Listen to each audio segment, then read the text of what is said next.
পাগল, ইলিটারেট। কি ইলিটারেট? পড়ালেখা জানি না, এই মোল্লারা সব ব্যাকডেটেড, অর্ধশিক্ষিত। আরে বলে কি বলে না? আবু জেহেলের শব্দ, আবু লাহাবের শব্দ, উতবা সাইবা উমাইয়া ইবনে খালফের শব্দ,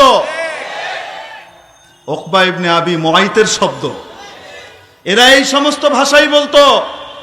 মুহাম্মদের কাছে আসমান থেকে কিতাব এসেছে, ওর কথা অনুযায়ী আমাদেরকে চলা লাগবে। এটা অখ্যাত মানুষের কাছে, এতিমের কাছে আল্লাহ তাআলা এই বিষয় পাঠাবেন। আমাদের মতো এরকম স্বনির্ভর ভদ্র সমাজপতিদের কাছে আল্লাহ পাঠাবেন না। এটা কি হতে পারে? এরকম কোন কিতাব আল্লাহ পাঠালে তো আমাদের মধ্যে দামি দামি মানুষ, বড় মহান মানুষ যারা মহাজ্ঞানী, তাদের কাছে আসার কথা ছিল। তারাই তো সঠিক বুঝে। লাউলা নুজদিলা হাযাল কুরআন আলা রাজুলিন মিনাল ক্বরয়াতাইন আযীম, আই আলা রাজুলিন আযীমিন মিনাল ক্বরয়াতাইন। এই কিতাব অবতীর্ণ হলো, এটা অবতীর্ণ হওয়ার কথা ছিল এই দুটি বিরাট সম্মানিত জনপদ, একটা হলো মক্কা আর একটা হলো তায়েফ। মক্কা আর তায়েফ আরবের সবচাইতে নামি দামি দুটো এলাকা। বড় বড় নেতারা এখানেই থাকেন, বড় বড় মহাজ্ঞানী বুদ্ধিজীবীরা এখানে থাকেন। তাহলে এই দুই মহানগরীর একজন বড় ব্যক্তির কাছে, সম্মানিত মানুষের কাছে এই কিতাব কেন আসলো না? এই একটা ইতিম, বাপ হারা মা হারা, চাচার কাছে দাদার কাছে বড় হয়েছে, অন্যের খেয়ে বড় হয়েছে, তার কাছে কেন আসবে? এই একই কথা এই যুগের ঠিক আমাদের কিছু তথাকথিত বুদ্ধিজীবী আওড়ায়। তাহলে হক আর বাতিলের দ্বন্দ্ব ছিল কি ছিল না? দুনিয়াতে আসার পরও ইবলিস মিয়া আদম আলাইহিস সালামকে শান্তিতে থাকতে দেয়নি, ওনার একটা ছেলেকে নষ্ট করে দিয়েছে। বলেন না কেন? তারপরে হযরত নূহ আলাইহিস সালামের সাথে পৌত্তলিকদের বিরাট ঝগড়া বাঁধিয়ে দিল। হযরত মুসা আলাইহিস সালাম আসলেন কেন? বাধ্য হলেন, আল্লাহ তাআলা উনাকে পাঠালেন হকের প্রতিভূ হিসেবে।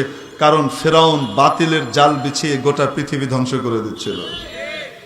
যখন মিস্টার নমরুদ মূর্তির সংস্কৃতিকে উজ্জীবিত করার জন্য উঠে পড়ে লাগলো, আল্লাহ তাআলা মূর্তি বিনাশকারী হিসেবে হযরত ইব্রাহিম আলাইহিস সালামকে হকের প্রতিভূ হিসেবে দুনিয়াতে পাঠালেন। এগুলো ইতিহাসের অংশ কি অংশ না বলুন? হ্যাঁ, তো হক আর বাতিলের এই চিরন্তন লড়াই আর দ্বন্দ্ব ছিল কি ছিল না? আজও আছে নাকি নাই? নবী করিম মুহাম্মদুর রাসূলুল্লাহ সাল্লাল্লাহু আলাইহি ওয়াসাল্লামের যুগে বাতিল আসলো বুদ্ধিজীবীর লেভেল নিয়ে। কোন লেভেলে? বুদ্ধিজীবীর লেভেলে। মিস্টার আবু জেহেল তাদের মহান নেতা, তাদের, এবং মিস্টার আবু জেহেলের উপাধি ছিল আবুল হিকাম। তার নাম ছিল আসলে আমর ইবনে হিশাম। কি নাম? আবু জেহেলের ভাই হারিস ইবনে হিশাম বিখ্যাত সাহাবী এবং রসুলের হাদিসের রাবী। ভাইয়ের কপালে হেদায়েত জুটেছে, বড় বুদ্ধিজীবীর কপালে হেদায়েত জুটে নাই। মহাজ্ঞানী আবুল হিকাম মানে মহাজ্ঞানী, মহাবুদ্ধিজীবী।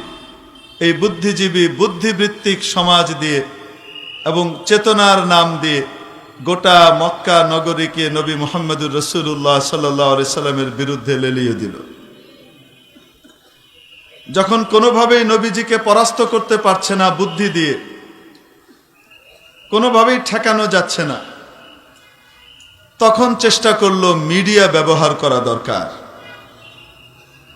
এবং হলুদ মিডিয়া তৈরি করলো, যারা দিনকে রাত, রাতকে দিন, সাদাকে কালো, কালোকে সাদা বলে প্রচার করবে। আলোকে অন্ধকার আর অন্ধকারকে আলো হিসেবে প্রচার করার জন্য উঠে পড়ে লাগবে। এই রকম হলুদ মিডিয়ার দ্বারস্থ হলো মিস্টার আবু জেহেল। মিডিয়াকে ভাড়া করলো, টাকা দেয়া হলো। ওকাজের মেলায় যখন নবীজি মানুষকে দিনের দিকে ডাকবেন, হজের মৌসুমে যখন নবীজি মানুষকে হেদায়েতের প্রতি আহ্বান করবেন, এরা লাগিয়ে দিল, এরা বলতে লাগলো লোকটা একটা পাগল, পাগলের কথা শোনো না তোমরা, এটা পাগল। That's absolutely a mad, এটা পাগল, এর কথা শুনো না। কিছু মানুষ তাদের কথায় বিভ্রান্ত হয়ে গেল, পাগলের কথা শুনবে না। কিছু মানুষ কৌতূহলী হয়ে চিন্তা করলো যে পাগল বলছে, দেখে শুনে তো পাগল মনে হয় না, আচরণ তো অত্যন্ত ভদ্র এবং মার্জিত, এরকম মার্জিত মানুষ তো পাগল হতে পারে না। এজন্য যখন কাছে আসলো, কথা শুনে মুগ্ধ হয়ে গেল, ঈমান কবুল করে ফেলল। এখন নতুন তকমা দেয়া হলো, দেখা গেল যারা কাছে আসছে তারাই মুগ্ধ হয়ে যাচ্ছে ওনার কথা এবং আচার ব্যবহারে, তারা তার জন্য ফিদা হচ্ছে, কোরবান হয়ে যাচ্ছে। তখন গিয়ে নতুন তকমা দেওয়া হলো, এ তো একটা জাদুকর, বাক চাতুর্য দিয়ে কথার জাদুতে ভুলিয়ে মানুষকে বিভ্রান্ত করছে। ইন্নাহু লাসাহিরুম মাজনুন, বলতে লাগলো এ হলো একটা জাদুকর, এটা পাগল, পাগলের কথা, জাদুকরের কথা শুনো না।